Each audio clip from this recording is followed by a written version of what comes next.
I want to ask a little bit about your view on the young people in Hong Kong, because you spend a lot of time in education. You and I have worked with interns. Every year we have influxes. And this year we've had a very, very big sort of application list. And Hong Kong is kind of finding its way. People are coming back. And there are a lot of different challenges now for young people coming back to the region. A lot of them are bifurcated from the US. Some of them are trying to come back into the industry. Yes. The financial industry is great for asset managers, less so healthy for financial services, although that's coming back a bit now. What are your observations about some of the challenges that they have coming into the market now in 2025? Right. And maybe you can bring in like your thoughts on AI and the impact on them. Okay. I think number one, I think there's a myth always saying that, oh, most of these people, the younger generation, they are not as hardworking, they are not as dedicated. It's not true, at least not from our interns. I find our interns actually very hardworking, to the extent sometimes it's like, well, look, you don't really have to work so hard. I mean, so, you should keep a balanced life, right? I have only good things to say about this. So maybe we were lucky, or maybe our recruitment system works. I don't know, but we've been dealing with very, very good interns. This summer, actually, even counting the off-cycle ones earlier in the year, I think we will end up with around 15 interns throughout this year. The bulk of them are now with us and then coming in the next 2 months. Talking about AI, I again think that this is just a myth. So when people are always talking about, oh, your job is going to be replaced by AI, and to start off with that, well, your job is not very rewarding to start off with. I really can't see that a lot of those jobs that really needed, most importantly, the brain power of these, even the younger people, or not to mention their creativity, it's going to be taken away by AI anytime soon. Do you find that there's an over-reliance on AI by some of the younger people? Not this year, but then I think maybe the year before, or when Gen AI first came out, we do have to sort of tell them that, look, sometimes you have to remember what these are really. These are just tools, right? You have to understand their pitfalls. So for example, we were just challenging some of them and saying, well, look, you can use all the AI that you want. We ask you to come up with a deck, you use AI, fine, right? But here comes the challenge. Have you checked every single thing on it, right? And then they find out checking everything eventually is going to spend them more time than doing it themselves. Yeah. So that's the reality. And then they start to get smart and understand, okay, what I should use the AI for, right? AI is great when you want some nice little graphics and then try to structure things together, and that's okay. But then, more like the groundwork research and things like that. And then another thing is, I was always telling them, look, tell me something that I do not know, right? This is something that I always tell our interns, is that it is not about us teaching you anything. Look, first of all, we don't teach you anything. You're actually learning by doing here. Second is that actually I want you to teach me something. Because what's the point, right? I mean, you should actually come in. Ideally, every intern should leave this place teaching us at least one thing. Because that's how we get to, we're always saying, we as a firm, we give you this opportunity here. What are you contributing back to the firm? Right? Exactly. We're not telling you to sell a product you cannot anyway from licensing perspective, but please teach us something, right? So I think for those that have that mindset, but then it's down to personality. Ronald subsequently told us that actually happened quite some years ago. One intern actually gave us an idea that eventually turns out become a core stock for our portfolio. Wow. And I think eventually they ended up. Did you hire him? Yeah, exactly. I think they eventually giving him an offer. Job, So I'm not too worried about the AI thing. I think now as more and more we talk about AI, we're trying to understand more and more the limitations of AI, right? What I'm actually more interested though is there should be more thoughts in putting into how we can utilize AI to do even better. And that's something that... What are you thinking, for example? I still think most of the people are just scratching the surface. Like using it as a search, like a search, like a Googling, right? Very basic, right?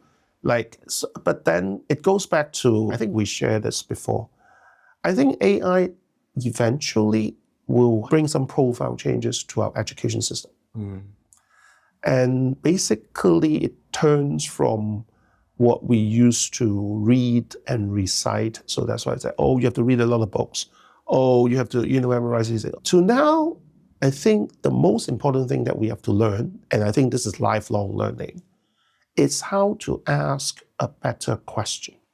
I hate to admit, I think the traditional schooling in Hong Kong is not really teaching that, nor that it is encouraging that.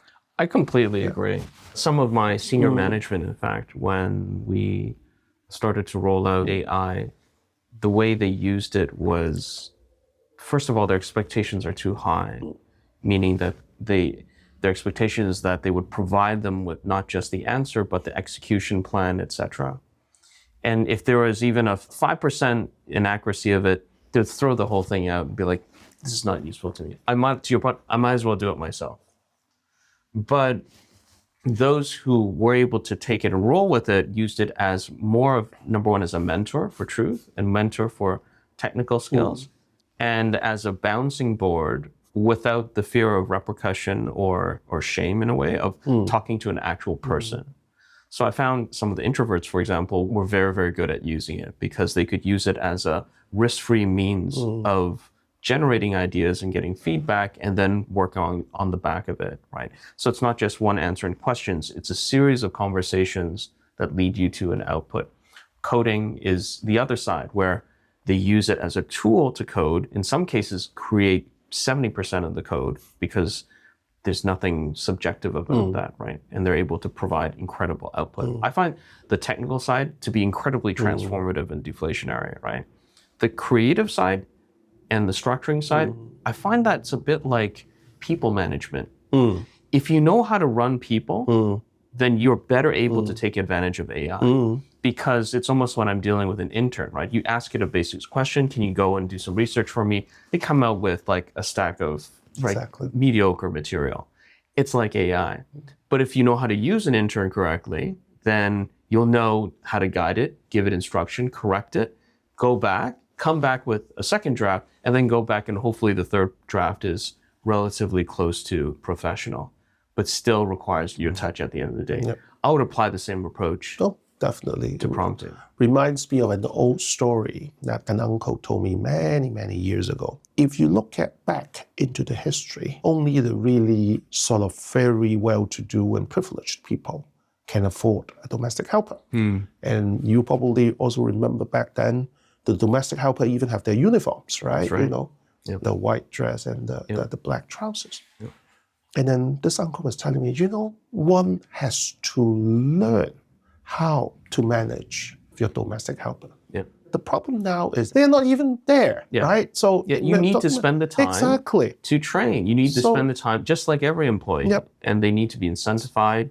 They need to be provided space, breadth, and technical skills. So I'm not really equating humans with AI now, but it is a similar thing. I think what needs to be done more is learning how to use AI. And definitely not just all those patch things. Oh, look, these are all the different apps that you can use to... No, I mean, let's go back to my original question. We need to have something to train people how to ask a question. It's not easy. That's still a very human. That used to be a very important tool for politicians, for journalists, and surprise, surprise, fund managers.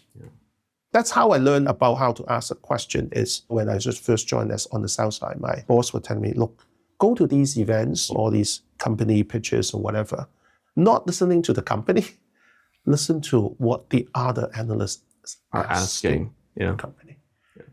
And sometimes I go to FCC, these luncheon, it's to not so much on the presenter, but then we have some pretty, obviously very experienced correspondents there. The last 15 minutes is always the best. That question, right? It's always, or you learn so much. So I think that's probably something that we want to spend more time with. Okay. Thank you. All right. So, I appreciate you coming by. No, it's always a pleasure. Cheers.